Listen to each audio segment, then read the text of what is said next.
अगर हम बात करें, ये तो था हमारे भारत के बारे में, जैसे आपने जगह जगह दुनिया में कई जगह आप ट्रैवल किए होंगे और आपने कुछ लेक्चर्स या कुछ सेमिनार्स दिए होंगे, सर उसके बारे में आप कुछ बताना चाहिए? हमने बहुत ज़्यादा भारत के बाहर एक्सप्लोर नहीं किया है, क्योंकि हमारी जड़ें शुरू से अपने सोसाइटी के साथ में जुड़ी रही। एमएससी करने के बाद आईआईटी कानपुर में चूँकि रिज़ल्ट अच्छा हो गया हमारा, कुछ ग्रेड्स वगैरह 9.9 आउट ऑफ 10 वगैरह हो गए, तो सभी ने हमें फोर्स किया एक तरीके से, हमारे जितने फैकल्टी मेम्बर्स थे वहाँ पर, कि तुम बर्कले चले जाओ, तुम कैलिफोर्निया चले जाओ, तुम वहाँ चले जाओ, सब रिकमेंडेशंस देने को ऐसा।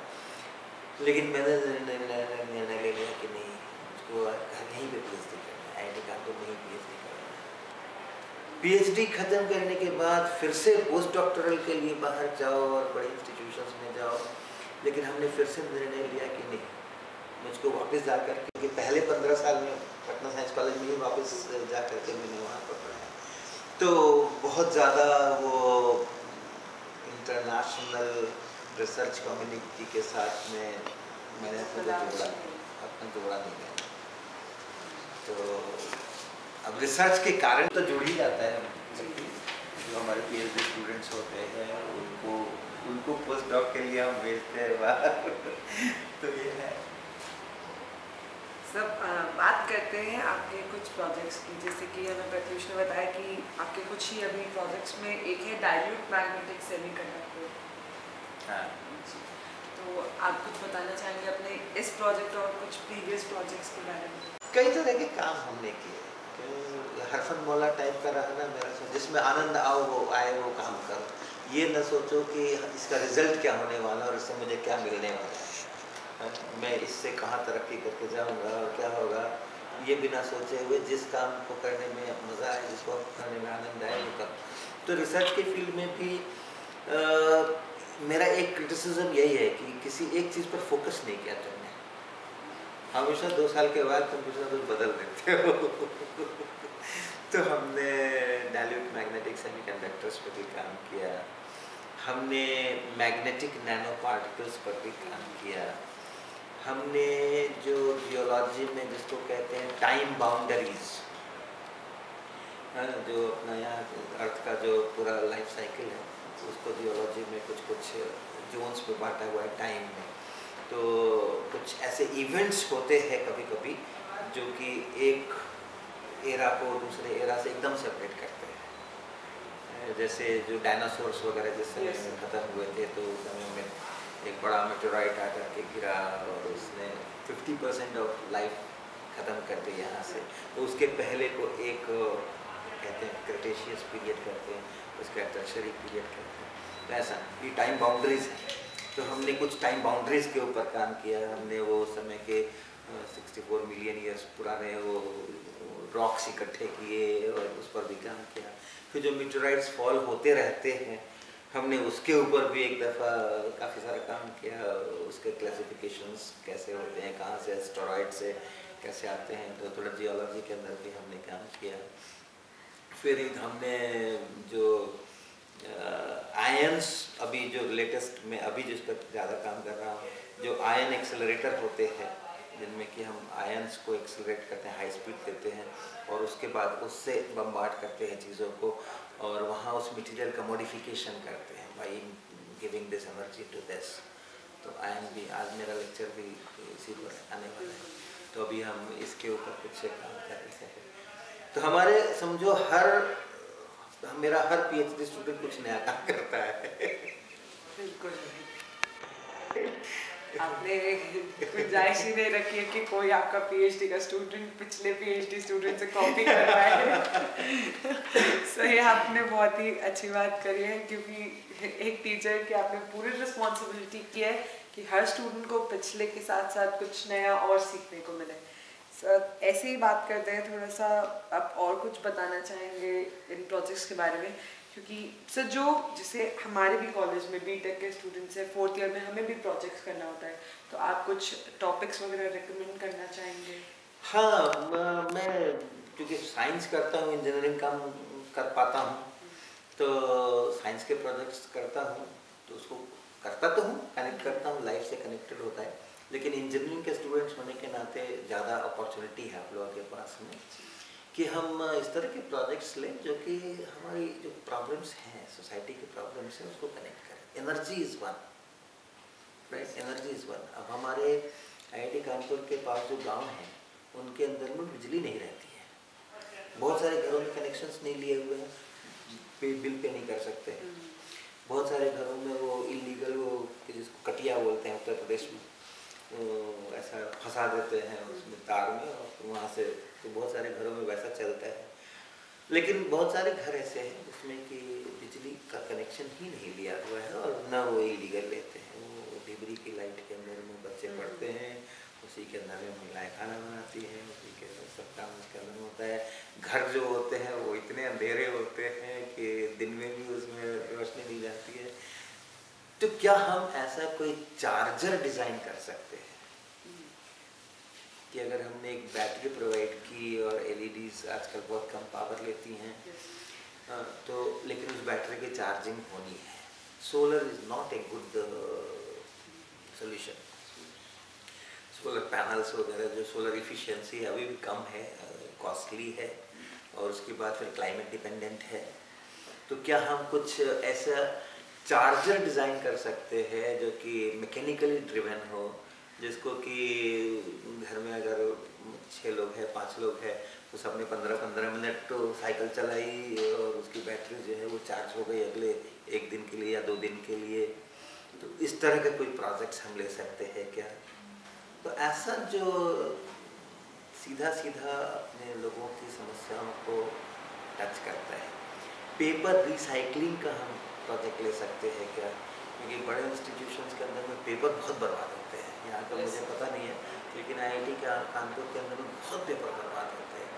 मैं इतना कॉन्शियस हूँ, बावजूद इसके वो जो पेपर निकलते हैं जिसका इस्तेमाल नहीं होना है, उसका ढेर बढ़ता ही जाता है। मैं फेंकता तो नहीं हूँ उसको, कहीं ना कहीं इकट्ठा करता चलता हूँ, लेकिन वो ढेर बढ़ता ही जाता है। कितना भी उसको मैं सिलसिला के कॉपी बना करके और बच्चों को दूँ, ये करूँ, फिर वो इतने पेपर निकलते हैं। क्या हम कुछ ऐसे प्रोजेक्ट्स ले सकते हैं जिसमें कि वो बड़े पेपर मिल में नहीं जाना पड़े, अपने को एक table top low cost instrument बन जाए जिसमें कुछ पेपर का रिसाइकलिंग हो करके और मटेरियल फिर से रीयूज करने के लिए कुछ उसमें से बन करके आ जाए। तो इस प्रकार की चीज़ें अगर हम कनेक्ट करते हैं जो कि हमें डायरेक्टली जोड़ती हैं सोसाइटी से डायरेक्ट। सो ये तो बात भी दी है कि जैसे कि अब होता ही है कि हम सबके छोटे भाई बहन, यंगर ब्रदर सिस्टर्स इस वक्त 11th या 12th में होंगे, तो आप उनके लिए कुछ सजेशंस और कुछ सलाह देना चाहिए? खूब खेलो उसके बाद पढ़ाई करो। 7 आवर्स स्लीप मिनिमम, चाहे कुछ हो जाए। जैसे मैंने किया था कि कुछ हो जाए, फेल करे, पास करे, अच्छे नंबर आए, नहीं है, कहीं एडमिशन हो ना हो, 7 आवर्स स्लीप उसके साथ में समझौता नहीं। और खेलकूद के साथ में समझौता नहीं, खूब झींगा मस्ती की जरूर करना, उछल कूद करना, झींगा मस्ती करना 1-1.5 घंटे मस्त। उसके बाद जो करना है कि जितना पढ़ना है पढ़ो, जितना अच्छा लगे उतना पढ़ो, जो अच्छा लगे उतना करो। बस अपना हेल्थ जो है वो सबसे पहले ज़रूरी है। अपना हेल्थ सबसे पहले ज़रूरी है, उसके बाद ही दूसरे चीज़। वो पढ़ने के चक्कर में और हम खाना न खाएं, पढ़ने के चक्कर में हम नींद न लें, पढ़ने के चक्कर में हम एक्सरसाइज नहीं करें, कोई मतलब नहीं निकलता है। बिल्कुल कोई मतलब नहीं निकलता है। और हर व्यक्ति में क्षमताएं होती हैं, ऐसा नहीं है। हर व्यक्ति के अंदर में बहुत क्षमताएं होती हैं, तो ऐसा नहीं है कि नहीं पढ़ेंगे तो क्या खाएंगे, वो खा लोगे। कोई चिंता नहीं करने की ज़रूरत नहीं। स्वस्थ रहोगे तो खा लोगे, और स्वस्थ नहीं रहोगे तो कितना भी डिग्री विग्री ले लो, कुछ नहीं होने वाला है। जान है तो जहान। सर आप इतने सालों में आपने इतने स्टूडेंट से इंटरेक्शन की होगी, तो स्टूडेंट्स को आपने पढ़ाया होगा, पर जैसे कहते हैं उनमें से कुछ होगा जो आपके आंखों के तारे होंगे, तो कुछ आप अपने फेवरेट स्टूडेंट्स के बारे में बताना चाहेंगे? सभी फेवरेट्स हैं। सर ये तो बहुत ही डिप्लोमेटिक आदमी है। नहीं, डिप्लोमेटिक नहीं है, हमारे सभी फेवरेट्स हैं। हम जब जाते हैं क्लास में, क्लास के बाहर में भी स्टूडेंट्स के साथ में इंटरेक्ट करते हैं, तो मुझे अपने जीवन की सार्थकता नज़र आती है उसमें, है ना। स्टूडेंट, किसी भी स्टूडेंट को हमने अगर कुछ उसको मोटिवेट कर लिया, उसको हमने अगर कुछ उसके अंदर में उसका उत्साह बढ़ा लिया।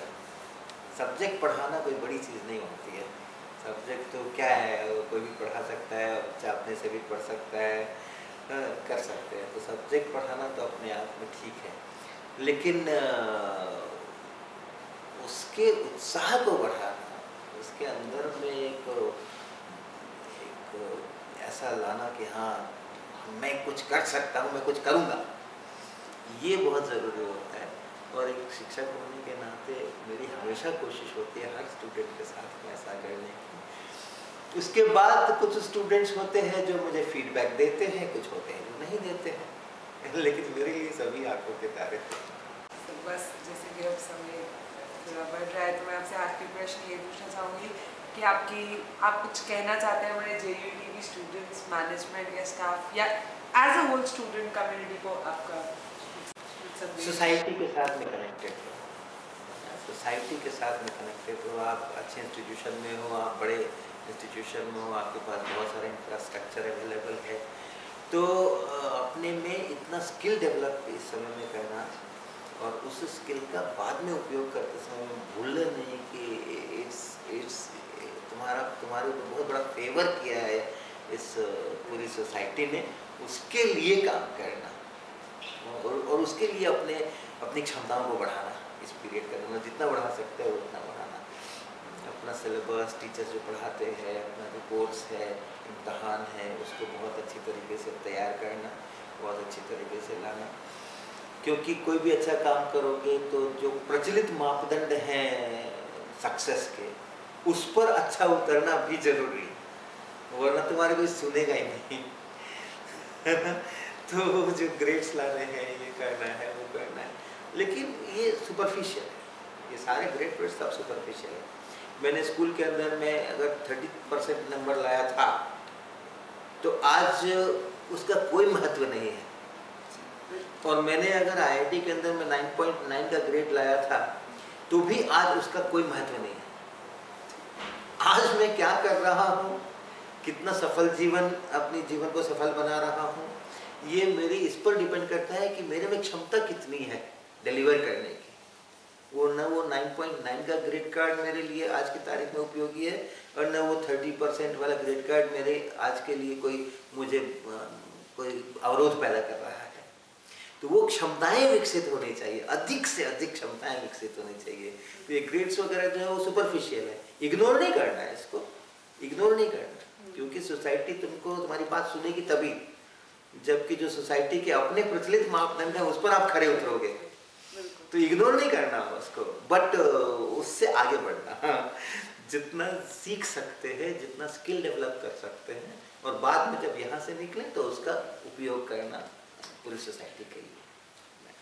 बिल्कुल, जैसे कि सर ने कहा, तो आप लोग के लिए यही रहेगा हमारा एक, जिसे कहते हैं सजेशन, कि परोपकार और ह्यूमिलिटी से अपने सोसाइटी को आप जितना सर्व कर सकते हैं serve, because if you serve a nation you serve yourself.